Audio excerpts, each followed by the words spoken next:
वो जोरावर के शो में जितने भी लोग आए थे ना, जरा उनकी लिस्ट निकालो।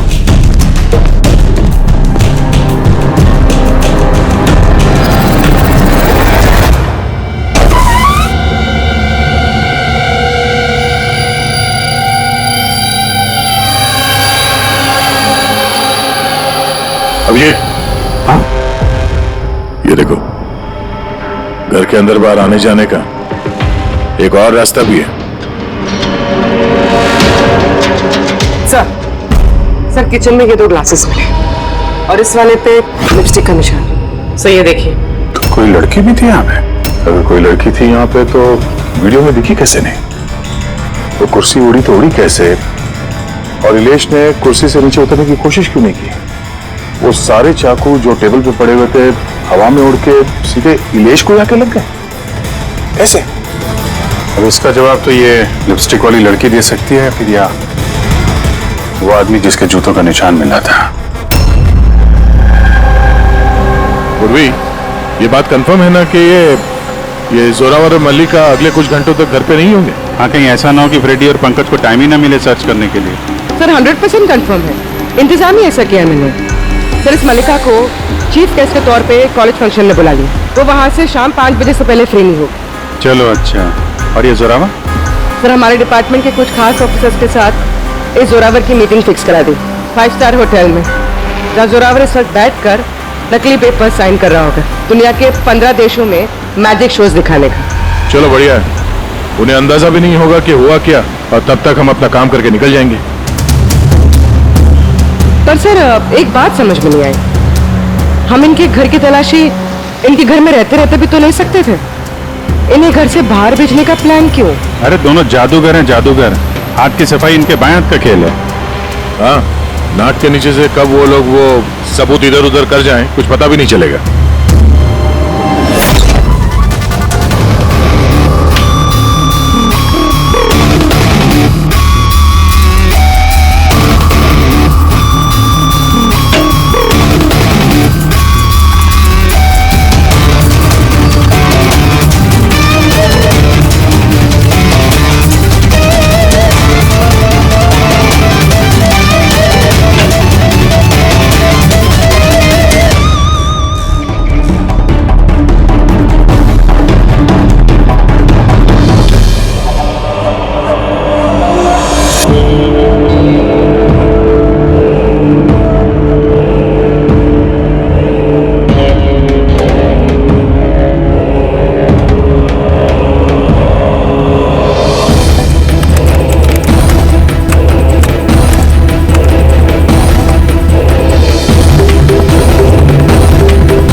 ये है वो पापी।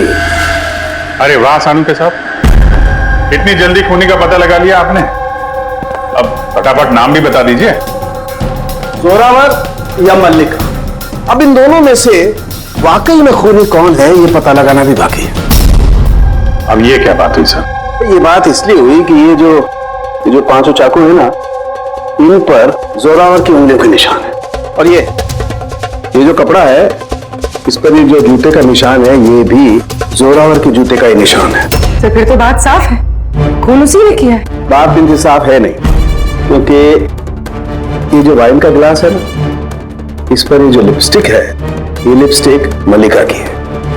और ये जो सारा सामान आप लोग लेकर के आए ना मल्लिका के घर से, इनका डीएनए मैंने इस लिपस्टिक के साथ मैच करके देखा है, मैच होता है। मतलब ये है कि ये सामान और ये लिपस्टिक मल्लिका की है। लेकिन मल्लिका तो टीवी शो में कह रही थी कि वो इलेश को जानती नहीं। मैं तो इलेश को जानती भी नहीं हूँ। तो शो से पहले उसके घर पे क्या कर रही थी? अब जोरावर के पास तो कोई वजह थी मारने की इलेश को। इलेश ने सबके सामने उसको नीचा दिखाया था, तो मल्लिका के पास क्या वजह हो सकती है? और सर एक सवाल का अभी भी जवाब नहीं मिला, अगर जोरावर ने खून किया तो वो इलेश के घर पे दिखा क्यों? ये जोरावर और मल्लिका, इन दोनों को बुलाओ जरा ब्यूरो में। आप लोगों की हिम्मत कैसे हुई हमारे घर में घुसने की, वो भी हमारी गैर मौजूदगी में, और हमारे सामान के साथ आपने छेड़खानी करी। अब मैं आप लोगों पे केस करूंगा, समझ गए? सीआईडी को मुजरिमों के घर में घुसने के लिए किसी की इजाजत की जरूरत नहीं पड़ती। रही बात केस की, तो तुम दोनों पे चलने वाला है। तुमने हमसे झूठ क्यों बोला कि तुम इलेश को नहीं जानते? बताओ। सर आप मुझे इसके साथ 2 मिनट दे दीजिए, फिर देखिए ये सब कुछ कैसे बताती है। अब आप लोग मुझ पे हाथ उठाएंगे? नहीं, हम ऐसा चाहते तो नहीं थे, लेकिन अब ये आप दोनों के बीच की बात है तो फिर चलो गए। नहीं रुकिए, मैं आपको सब सच बताती हूँ। ये सच है कि मैं इलेश से मिलने गई थी। एक्चुअली मैं उसे एक ऑफर देना चाहती थी, क्योंकि मैं जोरावर को हमेशा से ही बर्बाद करना चाहती थी। बट ट्रस्ट मी, ये खून मैंने नहीं किया है, मेरा कोई हाथ नहीं है इसमें। मुझे पहले से पता था, मेरे शो को खराब करने के लिए तुमने उसे पैसे दिए। मैं उससे कभी मिली भी नहीं थी। मैंने उस दिन उसे तुम्हारे शो में पहली बार देखा था और उसके बाद मैं उससे मिलने गई थी, मगर मुझे नहीं पता था कि तुम उसका खून कर दोगे। मैंने उसका खून नहीं किया। तो फिर जोरावर तुम्हारे उंगलियों के निशान उस चाकू पे कैसे आए? सर आपको गलतफहमी हो रही है। तुम्हारा नाम जोरावर है? जी नहीं सर, बस। तो चुपचाप वहीं खड़े रहो और जब सवाल पूछा जाए तब मुंह खोलना। तो जोरावर तुम बताओ, खून कैसे किया? मैंने ये मर्डर नहीं किया है। तुम्हारे कहने से कुछ नहीं होगा। अदालत में सबूत चाहिए, सबूत जो तुम्हारे खिलाफ है।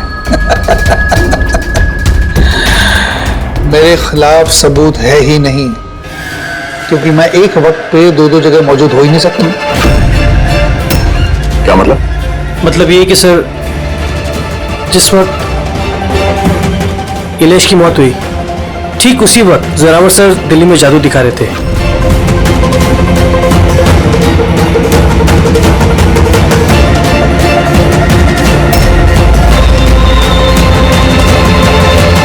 माना कि मैं बहुत बड़ा जादूगर हूं, लेकिन इतना बड़ा जादूगर नहीं हूं कि एक वक्त पे 2 जगह मौजूद रह सकूं।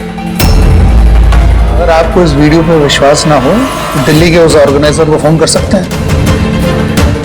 दक्ष, नंबर देना इनको। Yes sir.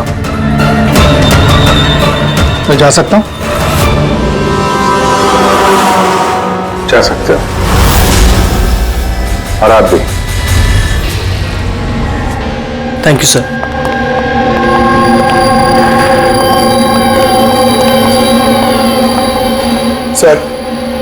सर ऑडियंस में जितने भी मेंबर्स थे सबकी मोबाइल लोकेशन चेक की।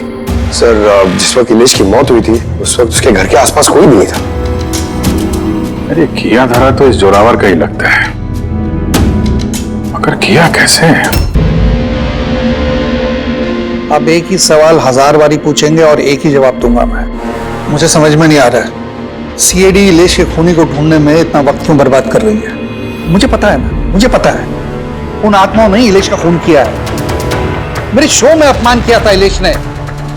तो जैसा कि आप सभी लोग देख रहे हैं, जादूगर जोरावर को लगता है कि इलेश का खून आत्माओं ने किया है।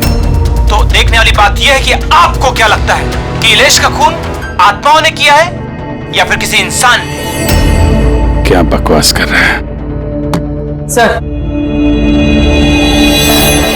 सर इस इलेश की मौत के बाद तो जोरावर और भी मशहूर हो गए। इसे देश विदेश से काफी सारे शोज के लिए फोन आने लगे, और तो और इसने अपनी फीस भी दुगनी कर दी है। अच्छा, जोरावर को अच्छा खासा फायदा हो रहा है इस इलेश की मौत का। इस जोरावर तक पहुंचने के लिए इलेश की पूरी कुंडली निकालनी पड़ेगी। अचानक कहां से पड़ गया जोरावर के पीछे? और सर इलेश एक छोटा पत्रकार था, किसी छोटे अखबार के लिए लिखता था। और सर उसकी हालत भी खराब है। छोटा पत्रकार और हालत भी खराब। और अगर मल्लिका ने इस इलेश को नहीं कहा था जोरावर के शो में रुकावट बनने के लिए, तो फिर ये सब पचड़े में पड़ा कैसे वो? कुछ कुछ समझ में आ रहा है यार। इस इलेश के ऑफिस को छान मारते हैं।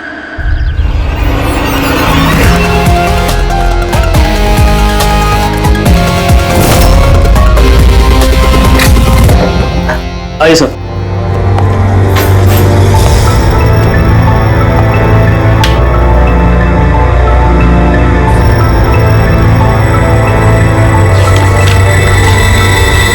साहब, आप लोगों ने आने में काफी देर कर दी।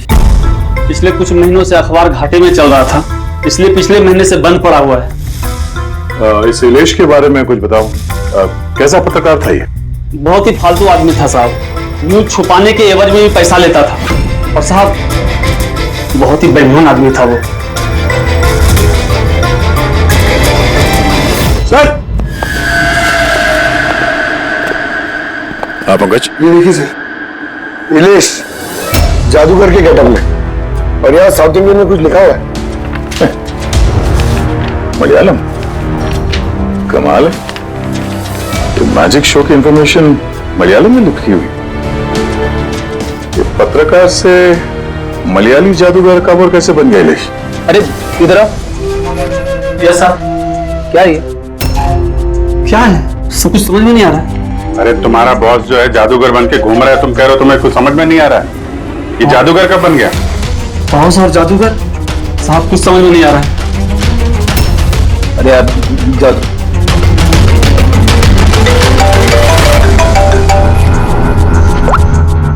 हाँ बोले।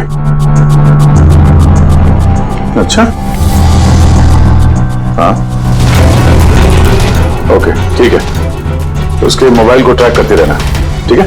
या जोरावर का असिस्टेंट रोशन पिछले हफ्ते 3 बार गया था इलेश से मिलने के लिए, और मैजिक शो से एक रात पहले भी बात हुई थी उससे। रोशन?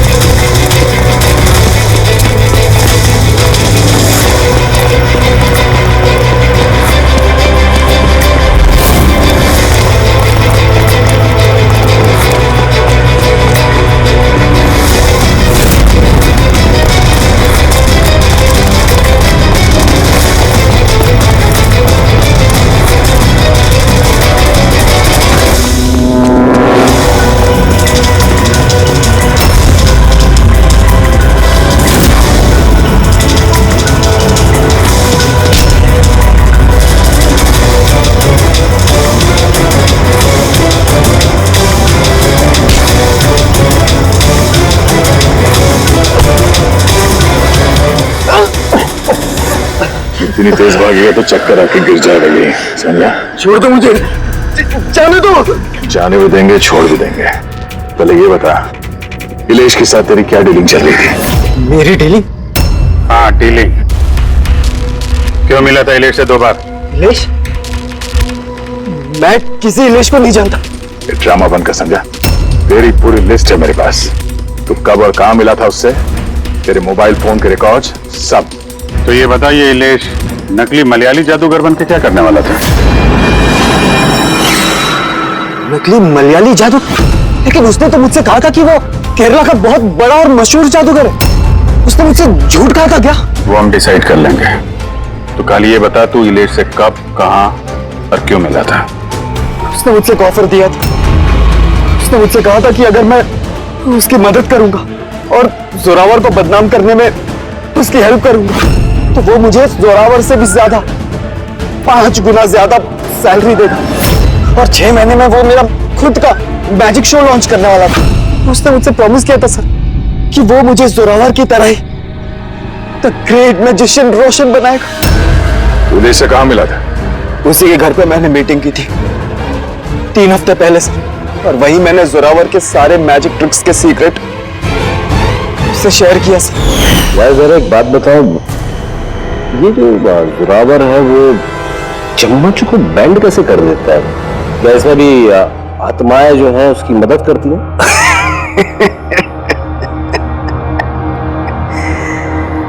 अरे ले साहब, कोई आत्मा नहीं, ये दुनिया को बेवकूफ बनाता है Zorawar, the great magician Zorawar.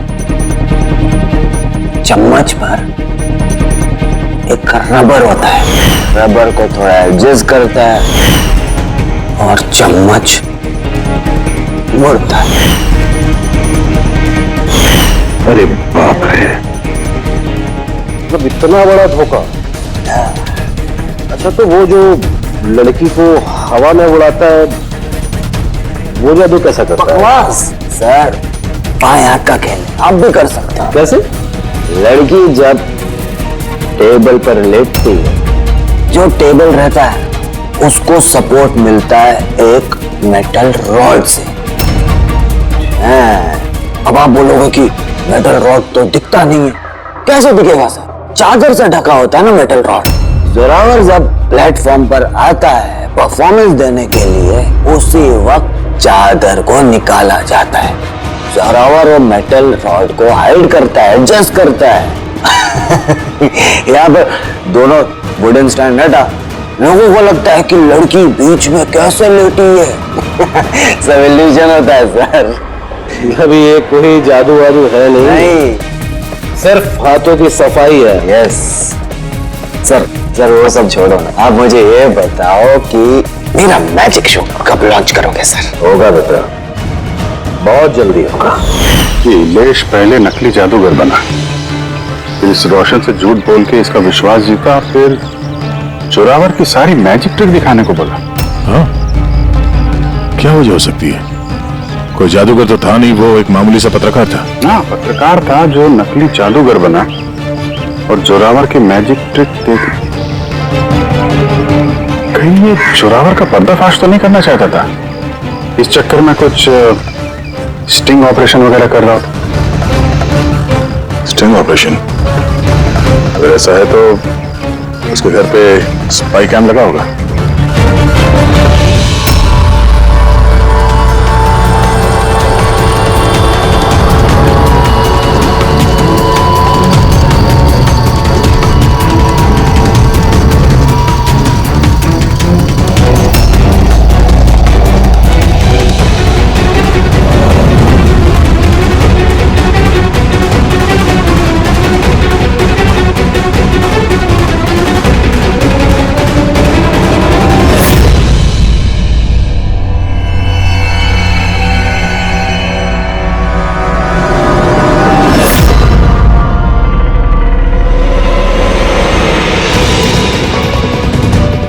Sir,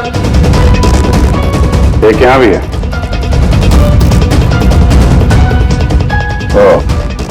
यहाँ पे स्टिंग ऑपरेशन हो रहा था। शायद इलेश ने इस जोरावर का ये स्टिंग ऑपरेशन करके किसी न्यूज चैनल को ये फुटेज बेचने का चक्कर होगा उसका। उसने सोचा होगा कि शायद उसके करियर की गाड़ी फिर से पटरी पे आ जाए।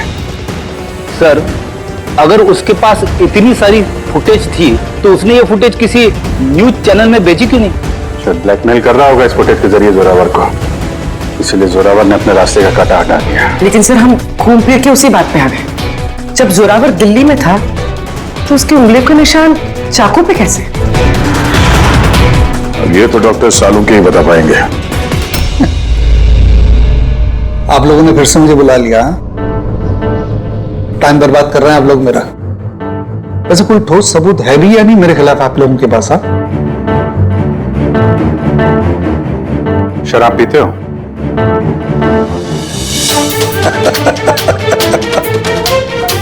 अब आप लोग मुझे शराब पिलाएंगे? हाँ, सॉरी, दिन में नहीं पीता हूं मैं। तो रात को पीते हो?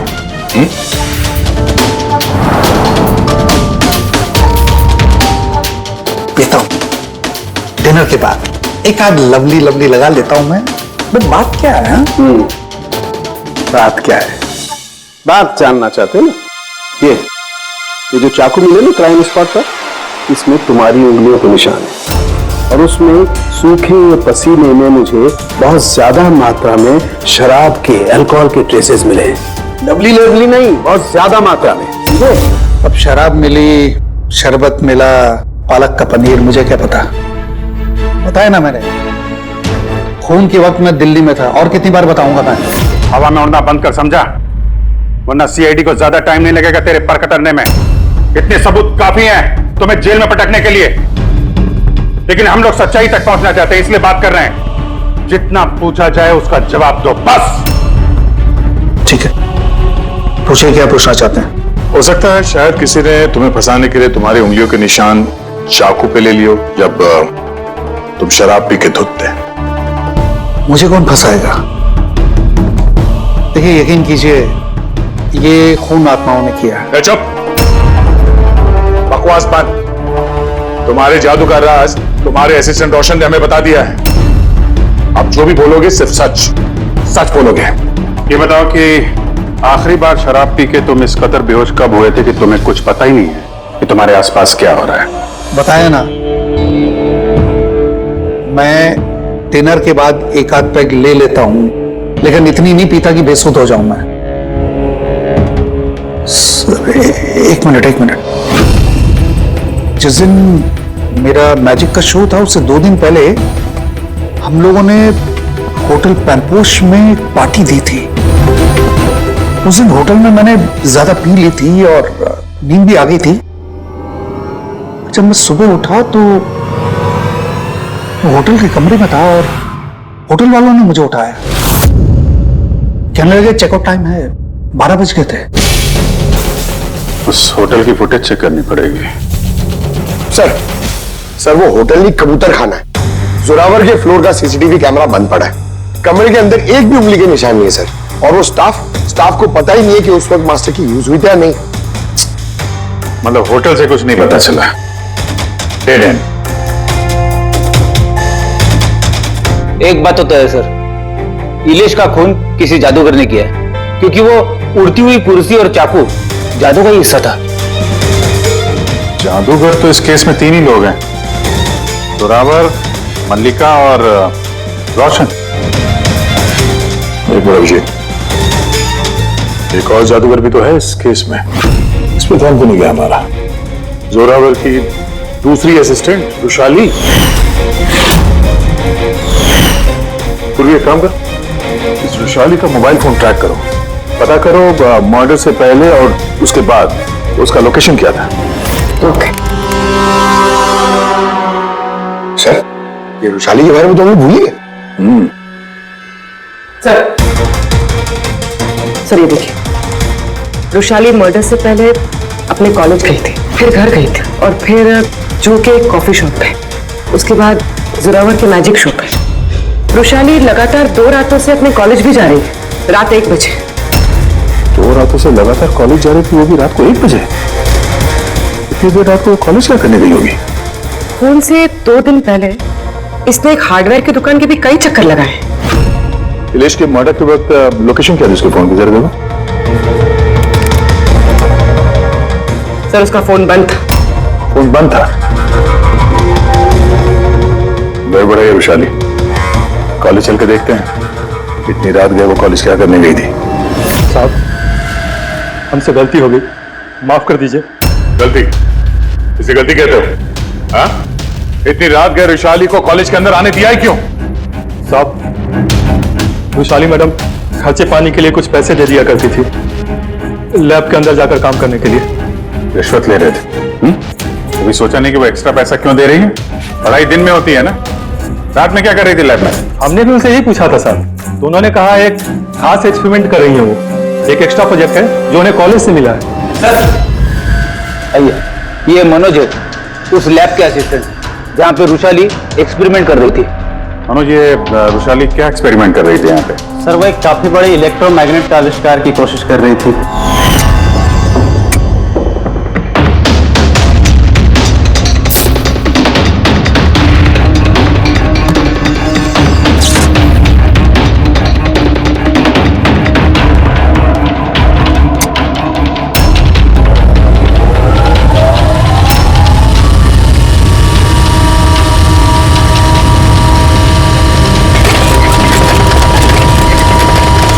इलेक्ट्रोमैग्नेट का आविष्कार? तो तुमने उसे रोका नहीं ये सब करने से? नहीं सर, अगर कोई स्टूडेंट पढ़ाई के अलावा कुछ करना चाहे, वो भी कॉलेज की टाइमिंग्स के बाहर, तो हम उसे बढ़ावा ही देते हैं। हाँ, मगर मुझे ये नहीं पता था कि वो यूं रात को चोरी छिपे भी ये सब कर रही है। यार इसका मतलब ये रुशाली का इलेक्ट्रोमैग्नेट वाला प्रोजेक्ट कामयाब हो गया था, तभी तो वो इलेश की कुर्सी और वो चाकू हवा में उड़ा पाई। सर, मिस्टर प्रभाकर, जादू के expert. Hello sir. Prabhakar ji, बड़े बड़े जादूगर अपनी कला का राज किसी डिब्बे में बंद करके रखते हैं। चूंकि आप तो जादू के एक्सपर्ट हैं, तो राज के बारे में आपको तो पता ही होगा।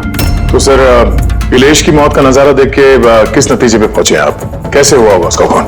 मैंने इलेश की मौत का सीन बार बार रीप्ले करके देखा है। मुझे लगता है उसकी मौत में मैग्नेट, इलेक्ट्रिक करंट या वायर्स के कॉम्प्लेक्स ताना बाना से हुआ है। आपने तो जोरावर के जादू के कई शोज देखे होंगे। आपको लगता है कि ये मैग्नेट और करंट, तारों का ताना बाना, इस तरीके का काम जोरावर अपने जादू में करता है?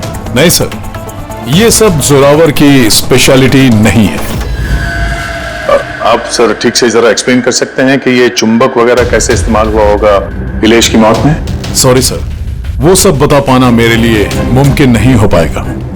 तो आप ये यकीन से कह सकते हैं कि ये सब किया जरा जोरावर का नहीं है, क्योंकि उसे मैग्नेट और ये करंट, तारों का इस्तेमाल करना ठीक से नहीं आता। चुंबक का इस्तेमाल भले ही नहीं आता पर फिजिक्स में वो अच्छा है, इसीलिए खूनी वो भी हो सकता है। शायद चुंबक वाले पार्ट के लिए उसने किसी की मदद ली हो। ऐसे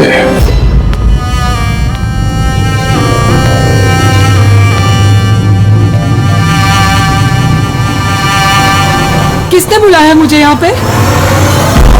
मैंने बुलाया है ये जानने के लिए कि तुमने इलेश को क्यों और कैसे मारा। मैंने कुछ नहीं किया। मगर तुम्हारे कॉलेज का वॉचमैन और लैब असिस्टेंट कुछ और ही कह रहे हैं। कौन है वहाँ? सामने आओ।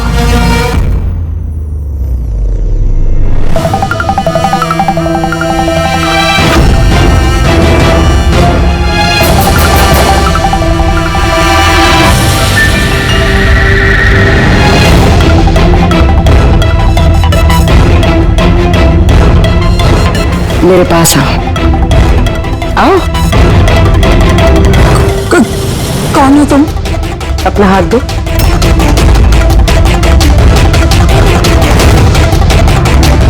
तुमने इलेश को क्यों और कैसे मारा?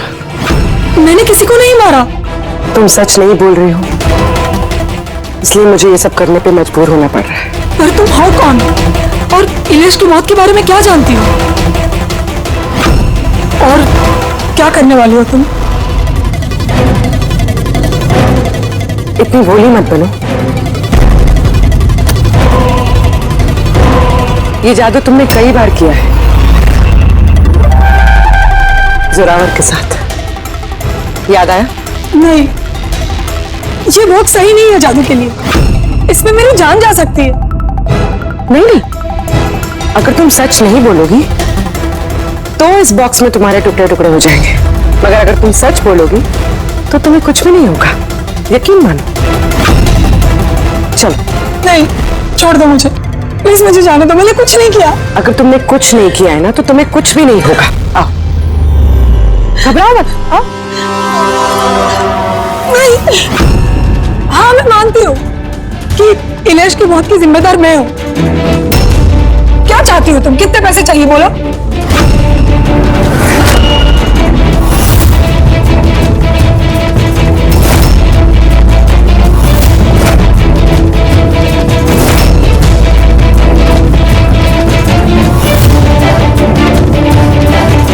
सीआईडी। थैंक यू मल्लिका जी, तो ये बॉक्स बनाकर आपने इस केस को सुलझाने में हमारी मदद की। अब आप हमें बताएंगे कि आपने इलेश का खून क्यों किया? वो उसके कहने पे। तो उसके किसके?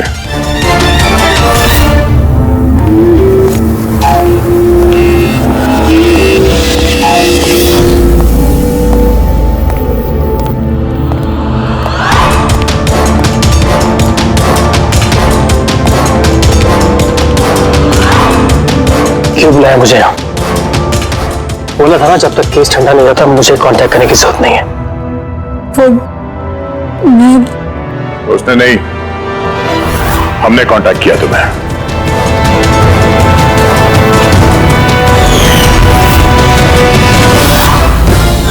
तो मिस्टर दक्ष, क्यों मारा तुमने इलेश को? इलेश के पास उस बेवकूफ रोशन की स्टिंग ऑपरेशन की फुटेज थी और इलेश मुझसे उस फुटेज के 25 लाख रुपए मांग रहा था। तो वो ब्लैकमेल कर रहा था, इसलिए उसे जान से मार दिया? मैंने इलेश को 25 लाख नहीं 2.5 करोड़ रुपए दिए थे, क्योंकि मेरे दिमाग में एक प्लान था। मलिका पिछले कई महीनों से जोरावर पे कई तरह के इल्जाम लगा रही थी, तो मैंने सोचा कि इलेश को इस्तेमाल करके जोरावर को जादू की दुनिया का सबसे बड़ा बेताज बादशाह वापस बना दूं। वैशाली के एक्सपेरिमेंट्स को इस्तेमाल करके मैंने ही इलेश के मर्डर का प्लान किया था। क्या बात है दक्ष, तुमने मुझे इतना अर्जेंटली मिलने के लिए क्यों बुलाया? वैशाली, मैं तुमसे हेल्प चाहता हूँ इलेश को रास्ते से हटाने में। ये क्या मजाक है दक्ष?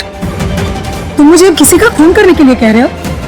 मैं तुमसे जान लेने के लिए नहीं बोल रहा हूँ, मैं सिर्फ तुमसे हेल्प चाहता हूँ कि तुम थोड़ा इंतजाम कर दो अपने एक्सपेरिमेंट के जरिए, और इसके लिए मैं तुम्हें मुंह मांगी कीमत दूंगा। इलेश को पूरा प्लान मालूम था कि लाइव शो के दौरान उसकी कुर्सी हवा में उड़ेगी इलेक्ट्रोमैग्नेटिक के जरिए, मगर उसे ये नहीं मालूम था कि उसका खून हो जाएगा। मुझे भी नहीं पता था तुम धोखे से मेरे उंगलियों के निशान चुरा कर तुम चाकुओं पे लगा देगा और मुझे फंसा देगा। फंसा देगा? अरे मैंने तो तुम्हें देश विदेश में फेमस कर दिया, सुपरस्टार बना दिया। 10 लाख रुपए नहीं होते थे तुम्हारे अकाउंट पे, और आज 10 करोड़ है। किसकी वजह से? मेरी वजह से। मुझे तुम्हारा फायदा क्या? अफसोस, पैसों का इस्तेमाल करने के लिए तुम बाहर नहीं रह पाओगे। इलेश के खून के जुर्म में अदालत कड़ी से कड़ी सजा देगी तुम्हें, जिंदगी भर जेल में सड़ोगे तुम। ले जाओ इन लोगों को।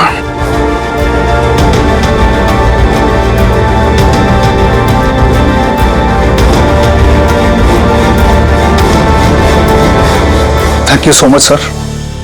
अगर आप लोग नहीं होते तो दुनिया यही समझती कि इलेश का खून मैंने किया। कोई बात नहीं, लेकिन आप ये आत्माओं जैसी बेबुनियाद बातें करके प्लीज लोगों को गुमराह न करें। सॉरी सर, गलती हो गई और इस गलती का एहसास भी कर चुका हूं मैं। अपने चाहने वालों से भी मैं माफी मांग लूंगा। गुड।